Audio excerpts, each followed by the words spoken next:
Jésus, après son baptême au Jourdain, fut conduit au désert par l'Esprit Saint pour être tenté par le démon. Après avoir jeûné 40 jours et 40 nuits, il eut faim. Le tentateur s'approcha et lui dit : « Si tu es fils de Dieu, ordonne que ces pierres deviennent des pains. » Mais Jésus répondit : « Il est écrit, ce n'est pas seulement de pain que l'homme doit vivre, mais de toute parole qui sort de la bouche de Dieu. » Alors le démon l'emmène à la ville sainte, à Jérusalem, le place au sommet du temple et lui dit : « Si tu es fils de Dieu, jette-toi en bas, car il est écrit : il donnera pour toi des ordres à ses anges et ils te porteront sur leurs mains, de peur que ton pied ne heurte une pierre. » Jésus lui déclara : « Il est encore écrit, tu ne mettras pas à l'épreuve le Seigneur ton Dieu. » Le démon l'emmène encore sur une très haute montagne et lui fait voir tous les royaumes du monde avec leur gloire. Il lui dit : « Tout cela, je te le donnerai si tu te prosternes pour m'adorer. » Alors Jésus lui dit : « Arrière, Satan, car il est écrit, c'est devant le Seigneur ton Dieu que tu te prosterneras, et c'est lui seul que tu adoreras. » Alors le démon le quitte. Voici que des anges s'approchèrent de lui, et ils le servaient. Le premier dimanche de Carême, nous écoutons donc toujours ce récit de la triple tentation de Jésus au désert. Les évangiles nous disent que Jésus, après avoir participé au geste de conversion qui était proposé par son cousin Jean-Baptiste, le baptême au Jourdain, Jésus est descendu encore plus bas au désert, près de la mer Morte, et Jésus est resté 40 jours dans une sorte de retraite spirituelle, silencieuse, et aussi dans le jeûne, pour se préparer à ces 3 années qui s'ouvraient devant lui et où il voulait accomplir l'œuvre importante de la rédemption de tous les hommes. Voilà, on ne se lance pas dans une telle aventure sans s'y préparer, et c'est ce que Jésus fait à travers cette retraite de 40 jours. En même temps, le chiffre de 40, vous le savez bien, il est symbolique et il nous rappelle les 40 ans du peuple hébreu sorti d'Égypte et tournant dans le désert avant d'arriver en terre promise. Et il nous rappelle les 40 jours de Moïse au sommet du mont Sinaï avant de recevoir la loi, etc. Mais en même temps, tous ceux qui ont expérimenté le jeûne de façon profonde savent que 40 jours, autour de 40 jours de jeûne, il s'agit cette fois-ci d'une faim inextinguible qui s'allume chez la personne qui jeûne et qui manifeste qu'il en va de sa survie au bout de 40 jours. Peu importe, mais il est important de voir que Jésus va vraiment se préparer à sa mission, et sur son chemin de préparation, il va rencontrer l'adversaire, le démon. Et très curieusement, on nous dit que Jésus, poussé par l'Esprit Saint, est conduit au désert pour être tenté par le démon. C'est curieux ça, le choc des deux choses. C'est poussé par le Saint-Esprit que Jésus va être tenté par l'esprit du mal. C'est que Jésus n'est pas seul dans cette histoire. Jésus nous représente tous. Jésus est une nouvelle souche d'humanité. Et il a quelque chose à faire de très spécifique. De même que Adam était aussi une première souche d'humanité qui avait un rôle important. Vous savez, nous portons toujours en nous d'autres personnes. On n'est jamais seul. Un père, une mère de famille ont la responsabilité de leurs enfants. Un curé de paroisse a la responsabilité de ses paroissiens. Que sais-je, nous portons toujours d'autres personnes en nous. Et Adam portait en lui tous les hommes à venir. Dans ce choix qu'il a eu à faire au début de l'humanité, il portait en lui tous les hommes à venir. Et Jésus dans ce nouveau parcours qui s'ouvre, porte en lui tous les hommes. Donc ce sont comme deux figures emblématiques, Adam et Jésus, et saint Paul dans la seconde lecture qu'on a entendue, qui était peut-être un peu longue et puis un peu difficile. Saint Paul nous dit que le péché est entré dans le monde par un seul homme, Adam, et il nous dit aussi que le oui à Dieu, la grâce, est entrée dans le monde par un seul homme, Jésus. Donc ce que Jésus va accomplir là, c'est pour nous.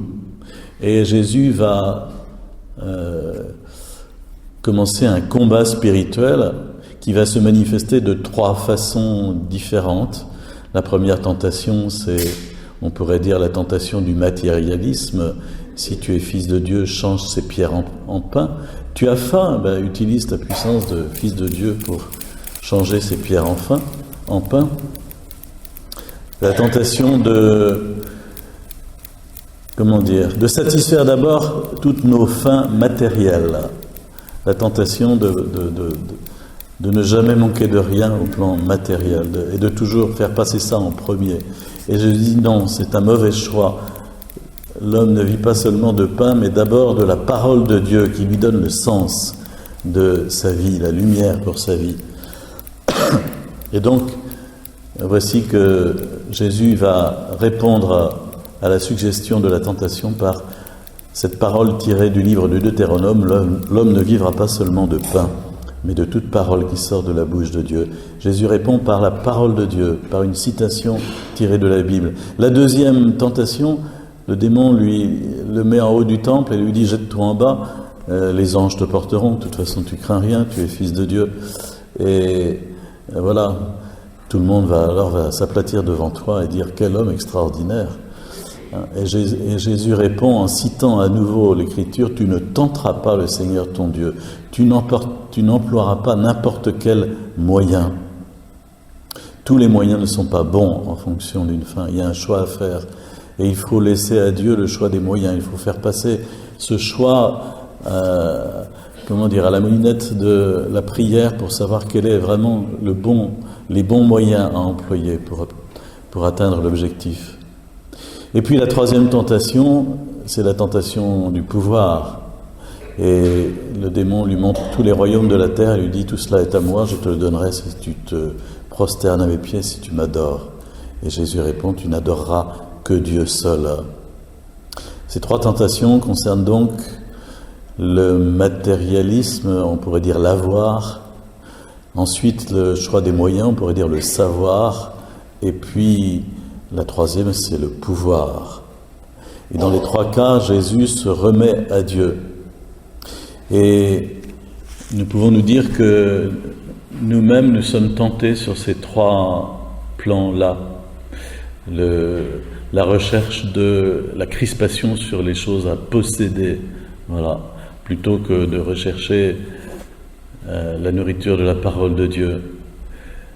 Notre propre volonté, nous choisissons ce que nous voulons, nous faisons comme nous voulons, plutôt que de nous mettre en dépendance de Dieu, l'obéissance. Et puis, le culte rendu à des idoles, plutôt que de n'adorer que Dieu seul. Nous sommes tentés, nous aussi, exactement de la même façon sur ces trois plans-là.